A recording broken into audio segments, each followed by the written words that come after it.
और लाख टके की बात में हम बात करते हैं सियासी मोर्चे से जुड़ी आज की सबसे अहम खबरों की।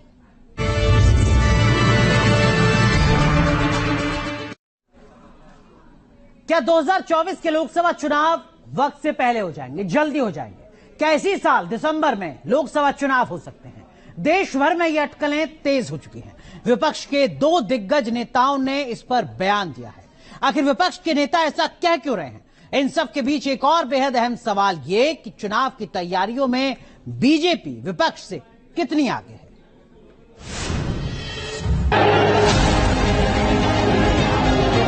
ಈ ಬಾರಿಯ ನಿರ್ಧಾರ ಬಹುಮತ ಬಿಜೆಪಿ ಸರ್ಕಾರ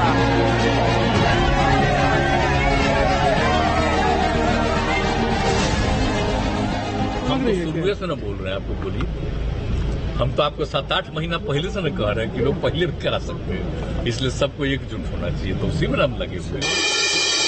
पहले ममता बनर्जी ने बयान दिया, अब नीतीश कुमार वही बात दोहरा रहे हैं। विपक्ष के दो दिग्गज नेताओं के इस बयान के क्या मायने हैं? क्या इस बार लोकसभा चुनाव वक्त से पहले होंगे? ममता और नीतीश की इन सियासी अटकलों की पुष्टि तो नहीं की जा सकती, लेकिन सरकार जिस अंदाज में फैसले ले रही है उससे समय से पहले चुनाव की खबरों को बल मिल रहा है। 200 रुपए सस्ता हुआ सिलेंडर। प्रधानमंत्री मोदी जी ने निर्णय लिया है कि 200 रुपया गैस सिलेंडर के दाम कम किए जाएंगे।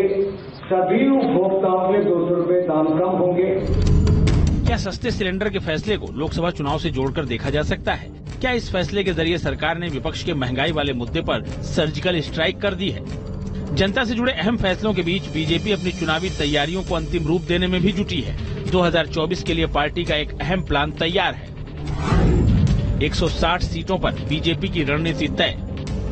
विपक्षी इंडिया गठबंधन जहां बैठक के जरिए मतभेदों को सुलझाने में जुटा है, वहीं बीजेपी का प्लान नंबर 1 तैयार हो गया है।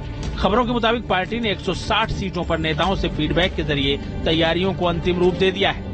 पहले ही 160 सीटों पर रणनीति बनाने का मकसद एकदम साफ है।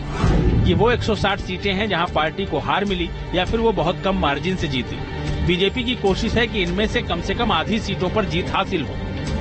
2024 के लोकसभा चुनाव के लिए जहां विपक्षी दल अभी तक गठबंधन के बंधन के फेर में उलझे हुए हैं, वहीं दूसरी तरफ बीजेपी ने अपनी तैयारियां शुरू कर दी हैं। बीजेपी ने जिस तरीके से 160 सीटों को चिन्हित किया है, अगर बीजेपी अपनी परंपरागत सीट में से किसी सीट को हारती है तो उसकी भरपाई वो यहां से कर पाएगी। और पार्टी अगर ऐसा करती है तो 2024 के चुनाव में बड़ा उलटफेर हो सकता है और बीजेपी की जो जीत का आंकड़ा है वो बढ़ सकता है।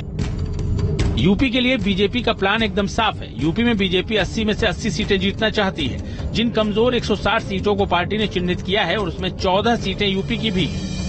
3 बैठकें होती है और उसमें हम पिछली बैठक में हमने क्या तय किया, उसमें से हम कितना कर पाए, अगली बैठक में अगला लक्ष्य तय करते हैं, उसकी समीक्षा करते हैं।